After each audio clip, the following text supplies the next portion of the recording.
Hello mga kabady. So ayan, mayroon na naman po tayong bagong project. Ayan mga kabady, mayroon pa akong ipapakita sa inyo yung glass partition for bathtub mga kabady. At ayan po ay kakabit na yun ngayon. At ipapakita ko po sa inyo yung fully finished na yan mga kabady.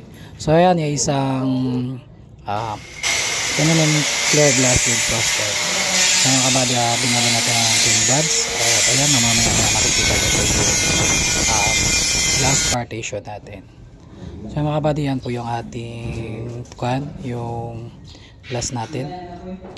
At maglalagay na po tayo maya maya ng frosted na design niya mga kabady, para magiging maganda naman po tingnan.